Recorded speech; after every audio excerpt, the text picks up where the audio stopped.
Hey everyone, welcome back to the Adept series. Today we're going to be taking on the newest of the DBD killers. Kind of giving this a little standalone to let you see the opening animation. This is the Onryo, also known as Sadako. Alright, going over her perks real fast. She has Scourge Hook Floods of Rage, which is basically kind of a cool little reverse barbecue, if you think about it that way. Basically, like all Scourge hooks, you can start with 4 lit up hooks around the map. You hook somebody on there, and then something happens. Well, in this case, what happens is when they get unhooked, you see everybody but the person that gets unhooked. So it's actually some pretty good information when you are either looking for somebody new or in a chase, because when that person gets unhooked, you just see the auras of everybody. Her second one is Call of Brine, which is basically a regression perk. Anytime you kick a gen, the generator is going to regress at, it says 150, but it's up to 200%. And anytime anybody works on that for the next 60 seconds, if they do a skill check, you will get kind of like an explosion notification on the gen. This works very well with other things combined, but on its own, it does a good job too. And then finally, we have Merciless Storm. This is probably her worst perk. Basically, when a generator hits 90%, survivors just get non-stop skill checks. If you've done the white glyph challenge at all on the archive challenges, that's basically what they're going to face. And if they miss a skill check or let go for whatever reason, it blocks it, kind of like Dead Man Switch. It's a little bit Dead Man Switch plus skill checks. The biggest issues with this is it only happens one time, and usually when it does hit the 90% mark, you're either there to stop them and it gets blocked so you can't regress it anyway, or it's just a, hey, heads up, a generator's about to finish kind of power. Not too impressive. Nothing good about it. Maybe there's some kind of hidden OP build that could be done with it, but overall, not too impressed. And then finally, her power. You'll see it in the game how I think it was like my second or third game I got this done when I was playing her, so I was still trying to figure her out. But she has 2 states, which is manifested and demanifested. She's manifested, she can hit, swing, she's a normal killer. When she's demanifested, she has no clipping with anybody, so you can walk straight through survivors. And when you manifest back into the world, you go undetectable for a couple seconds. You do blink in and out, kind of like the spirit, so you can kind of mind game. And the nice thing about what they did with her versus what the spirit is you can actually tell when she's phasing in and out because you can see her hands disappear. So it kind of gives you an indication on when you can and can't be seen. She's fully visible to anybody within 24 meters, and she still does the blinking in and out for anybody away from it. So kind of like Freddy in that sense, to where you can't see him unless he's close to you. Same kind of concept. She borrows a lot from a lot of killers like Spirit, Freddy, Wraith, that kind of stuff. So if you're used to playing those and playing around how they work, you'll kind of be able to take some of that knowledge and apply it to her. Now her special ability is Projection, which around the map, random placement or not random, haven't really figured that out yet. TVs are all over the place. If anybody's working or standing around a TV, survivors start getting condemned. Now, condemned takes quite a while to build up. Passively, you'll probably never see it. Let's talk about her projection. So it's basically her ability to get around the map quickly. There'll be random TVs spawned throughout the map that you can hop through. And when you hop through them, they turn off, but after a while, they come back.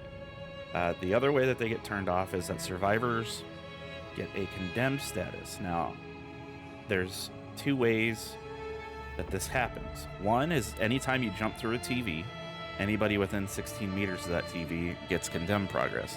The other way is what survivors have to do to get rid of condemned, which is they have to go to a TV, take a videotape out. Now, while they're holding that videotape, their condemned status goes up even more. But if they put that videotape into another TV somewhere on the map that gets lit up for them, then they will lose a percentage of their condemned, and that's basically the end of the interaction. So survivors have to be carrying a videotape, or you have to be jumping through TVs and being close to survivors when you come out for them to get the condemned status. If for somehow, I think I played all last night, and of all the games, I think we had like a good 15, 20 games with her. We got somebody fully condemned maybe 3 times. So it takes some work and takes some luck to get people fully condemned, but it is possible. It's not reliable, but if you do happen to get somebody fully condemned, then the next time you down them, you can just straight up kill them. Kind of like Pyramid Head, when they're on their last hook, you can just boop, dead. Well, this one doesn't require them to be on last hook. This one is if they're condemned, they're dead. There's a couple other little nuanced things with her, like she's undetectable when she first comes out of, or when she first manifests for a short amount of time, so you get a little bit of more jumpy scare. There is a lullaby that happens though while you're around, so you're not completely like Wraith cloak silenced, but you can jump scare people, and I do get on top of people a lot with her. So if you're good at manipulating your angles while you're demanifested, and manifest and immediately attack, because you can attack very quickly while you're manifesting. The biggest issue with her, and I'll talk about this afterwards, but the biggest issue with her is she has nothing to help her in chase. Let's go over the 2 add-ons I used real fast, and then we'll hop into it. All right, so the add-ons we ended up using was the Bloody Fingernails, which increases the duration of her post-projection movement speed. Whenever she comes out of a TV, she gets a little bit of a speed burst, kind of like Wraith when he comes out of Cloak.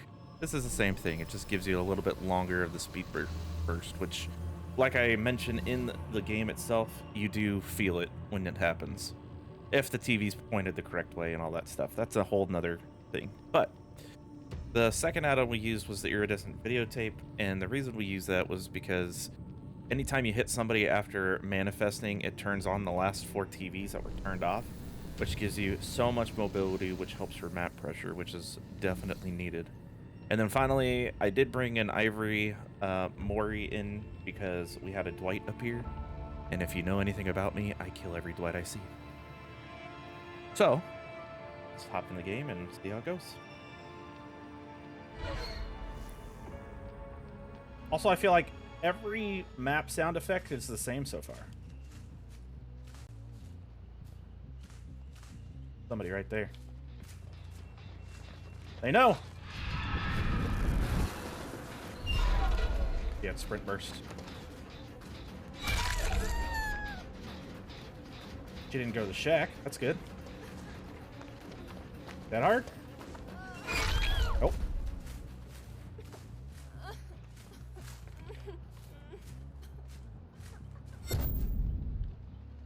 What's that noise?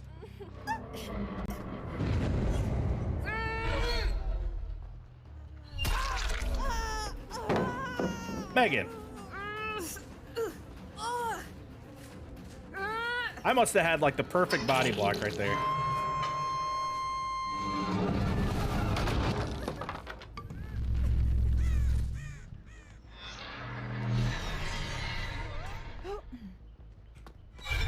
What just happened to me?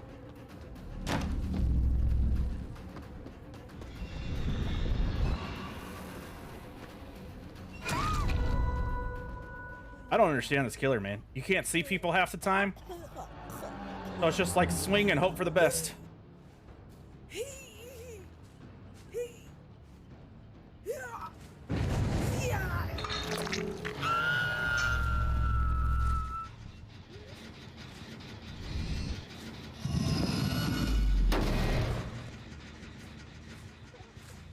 Yeah, that's true.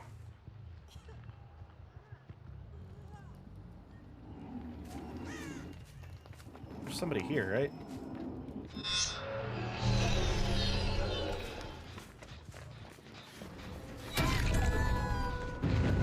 But I gotta get the Dwight.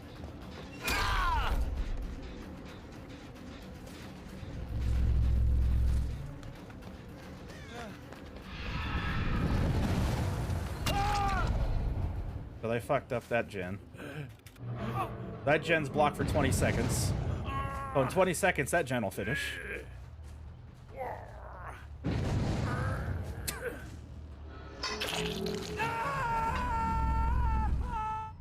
Oh, it's not blocked. Oh, now it's blocked.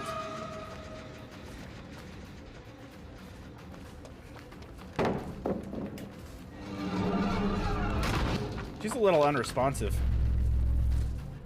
when you try to pallet.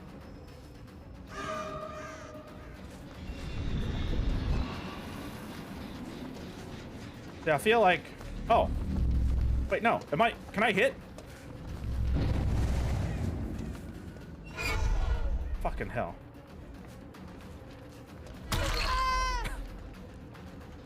So manifest is invisible. Demanifest. No, wait.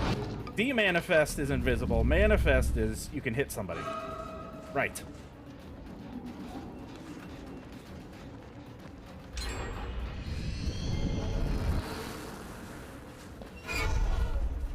That hard?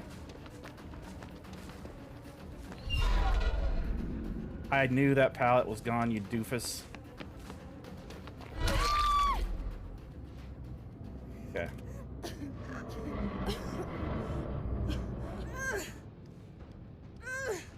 FOV teching? Yeah.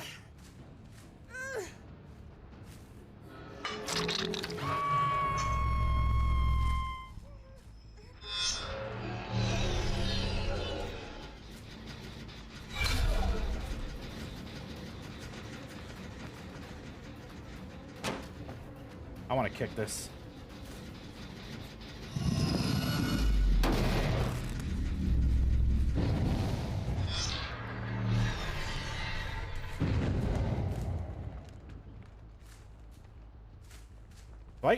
Dwight, yes!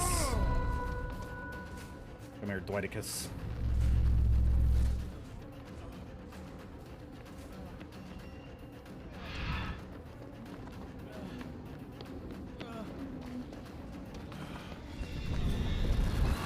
He doesn't know. Oh my god. That was not the lunge I was expecting.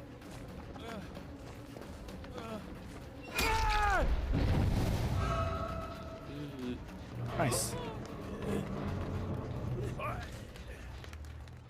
Alright, so Dwight's primed to kill.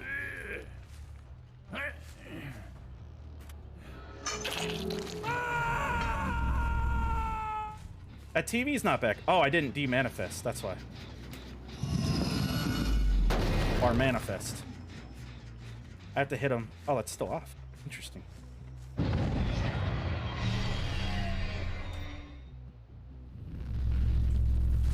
Oh, you can feel that speed coming off that, though.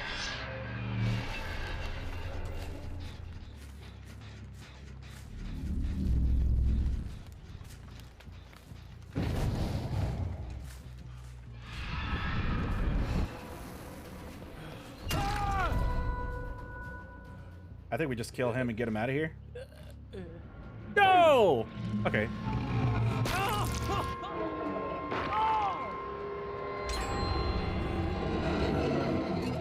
Bad camera angle. Whatever. Dwight dead.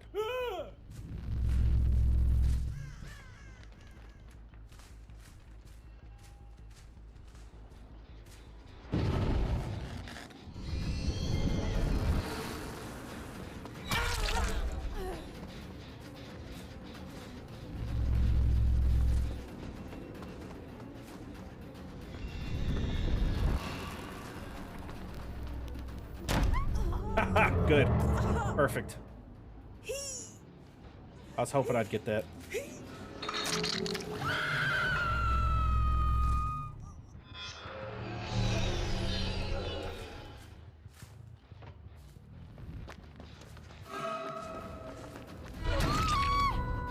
Very good.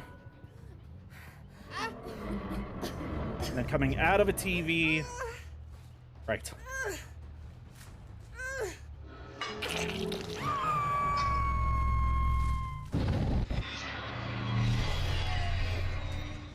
We get the zooms. She went up through this window. Back down.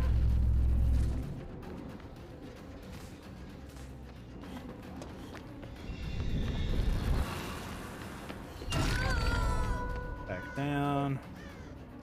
We just stay out now. Perfect. Okay.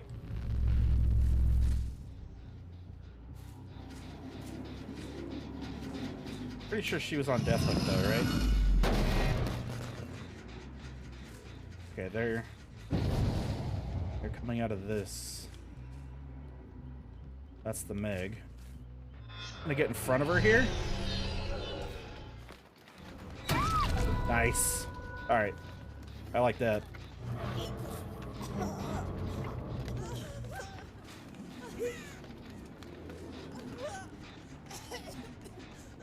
Good TV placement.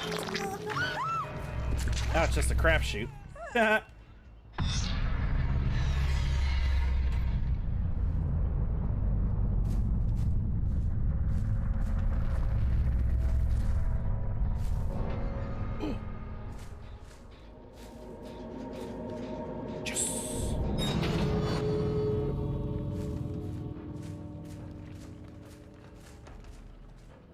All right. Oh, well, I think that TV is going to come in handy. Oh, she was right in front of me. Oh, she wasn't. I'm too short. Oh, this is it. Game over. I'm going to see both doors from here.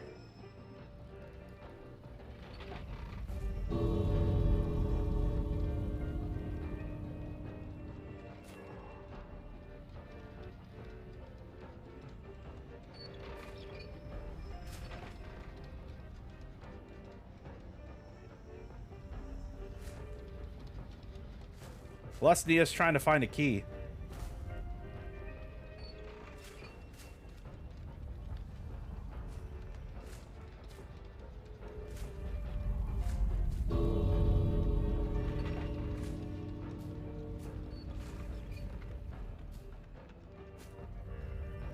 Come on, Nia.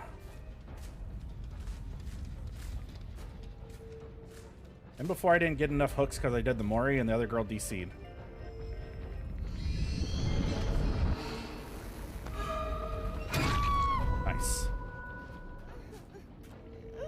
Perfect. Did we get it? Is there a hook? Thank God.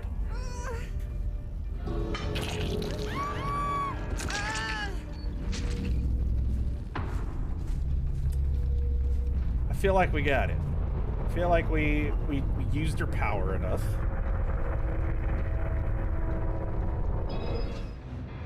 There it is. All right. Not bad. Now we get to actually play and have fun. Excellent. Add up complete. What'd I do? Chaser? Proximity to hooks? That's fair. All right, so that was the Adept for Onryo. In the middle there, you probably saw like a little Dwight kill graphic goes on. That's just something on the channel that I do live. I basically Mori or kill any Dwight that ever comes into my game, and there's some backstory to that. If you want to know about it, stop by sometime. I'll be happy to tell you. Just overall, I think she's very fun. I've had a good time with her so far. She really does suffer in chases and big maps where you get bad TV spawns, because some of those big maps you can get on some crazy chases, and like I said, she has nothing to help her in that case. You're better off just getting a hit, hopefully using some of your information that you get, and get to somebody else, and hopefully you find them in a bad spot. Overall, very fun killer. She has 2 useful perks and 1 not so useful perk, and I think she's definitely going to make it in the rotation of people I continue to play for sure. So let me know what you guys thought and how your add-up attempts went with her. If you like this and want to see more, just go ahead and hit that subscribe button. And don't forget to like the video as well. Thank you guys for watching, and I'll see you next time.